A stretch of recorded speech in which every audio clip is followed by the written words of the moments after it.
जीवन के मरुस्थल में बने हुए कुछ कदमों के निशान, समय की पुस्तक पर अंकित कुछ न भूलने वाले पल, संसार की समय धारा पर कुछ व्यक्तित्व ऐसी अमिट छाप छोड़ जाते हैं कि आने वाली पीढ़ी उनके कर्म क्षेत्र से प्रेरणा लेती है। ऐसे कर्म क्षेत्र की जीवंत रूपरेखा हमेशा बुलंद इरादे, हौसले और हिम्मत से ही बनती है। और इसी जीवंत रूपरेखा के प्रतीक थे युग पुरुष गोपी राम जी गोयनका, हमारे बाबूजी। बाबूजी की जीवन कथा राजस्थान के एक छोटे से गांव चुरू से प्रारंभ होती है।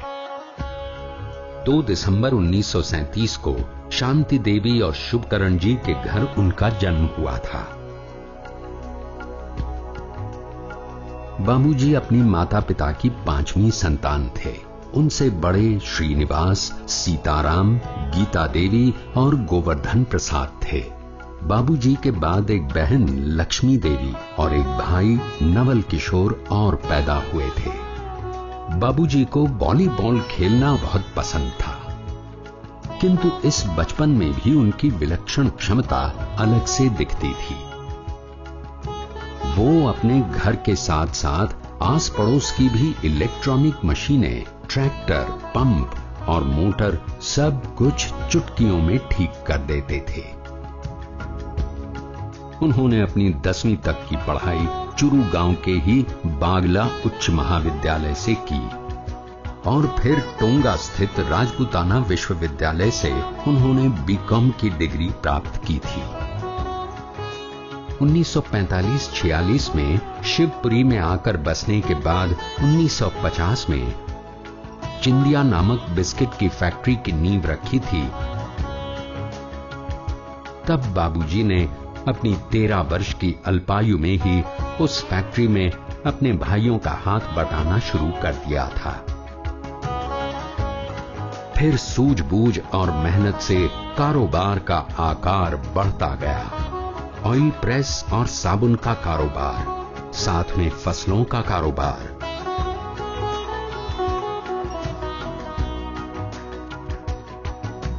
फिर बाबूजी ने हिसार में दाल मिल डालने की सोची और इसके लिए उन्होंने एक कठिन निर्णय लिया।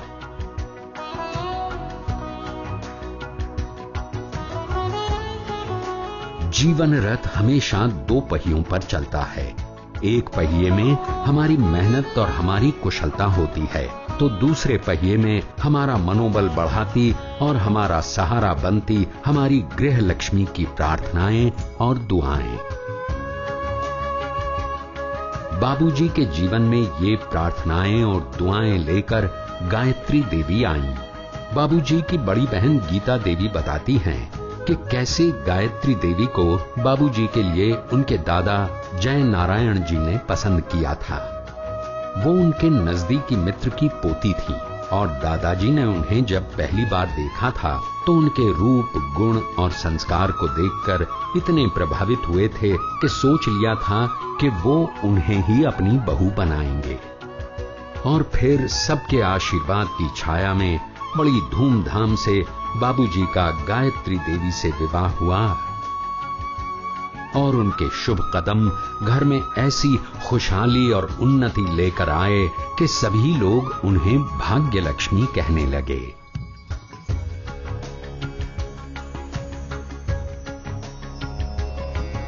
उनके 4 संतानें हुई। 3 बेटे अंजनी कुमार, बालकिशन, शशिकांत और एक बेटी सुनीता। बाबूजी के जीवन में अगला बड़ा मोड़ तब आया जब वो अपने सुनहरे सपनों की खोज में हिसार से दिल्ली आ गए। उन्होंने 80,000 रुपए सालाना किराए पर एक दाल मिल लिया। वो अपने एक मित्र के साथ मिल पर रशिया में चावल निर्यात करने का काम करने लगे। उन्होंने अपनी पत्नी गायत्री देवी के नाम पर GD गोयनका स्कूल बनवाया। सन 82 में इन खुशियों के साथ घरेलू खुशियां भी आंगन में गूंजी। उसी साल उनके बड़े बेटे अंजनी कुमार का विवाह हुआ। सन 1985 में बाबूजी ने अपने बेटे बालकिशन को एक नई कंपनी वेलस्पन कंपनी की स्थापना के उद्देश्य से मुंबई भेजा और यहीं से व्यवसाय की दुनिया में एक नए इतिहास की शुरुआत हुई। आज वेलस्पन कंपनी दुनिया की सबसे बड़ी कंपनियों में से एक है, जहां yarns, home textiles, soap pipes का निर्माण होता है। और नई कंपनी की ऐसी अभूतपूर्व सफलता के बीच सन 1987 में बालकिशन का विवाह दीपाली के साथ जयपुर में हुआ। सन 1990 का वो दुखद दिन। बाबूजी अब तक जिस हाथ को थामकर हर एक मुश्किल, हर एक चुनौती का सामना करते आए थे, वो जिस हाथ की रेखाओं के भाग्य के सहारे इस ऊंचाई पर पहुंचे थे, वही हाथ अचानक उनका हाथ छोड़कर हमेशा हमेशा के लिए दूर चला गया। गायत्री देवी की एक दुर्घटना में हुई आकस्मिक मौत ने बाबूजी को एक पल के लिए तोड़ ही दिया था, किंतु बाबूजी ठहरे कर्म पुरुष। उन्होंने खुद को संभाला और अपने आप को वेलस्पन कंपनी के कामों में लगा दिया। तब से लेकर अपने जीवन की आखिरी सांस तक वो सिर्फ अपने सपने की तलाश में जुटे रहे, वो भी बिना रुके, बिना थके और बिना ठहरे। परंतु हर यात्रा का एक अंतिम पड़ाव भी आता है। 28 दिसंबर 2008 मुंबई। एक सच्चे कर्मयोगी की ऐसी अनूठी यात्रा का कभी न रुकने वाला पड़ाव इसी दिन आकर रुक गया था। जो कदम आने वाली पीढ़ी के लिए प्रेरणा के अपने निशान छोड़ गए थे, वो आज रुके हुए थे। सैकड़ों सुनहरे सपनों का आशियाना बनी वो निगाहें अब बंद हो चुकी थी। बाबूजी की मौत के साथ आज एक युग का पटाक्षेप हुआ था। बाबूजी के पार्थिव शरीर को अंतिम संस्कार के लिए मुंबई से अंजार ले जाया गया, जहां हजारों लोगों ने उन्हें नम आंखों से विदाई दी। बाबूजी का शरीर तो उनकी मौत के साथ पंच तत्व में विलीन हो गया, किंतु वो एक आदर्श, एक प्रेरणा बनकर अभी तक जीवित हैं। उन्होंने अपने कर्म योग से जिस ज्योति को जलाया था, उसे आज भी उनके बच्चे संभाले हुए हैं।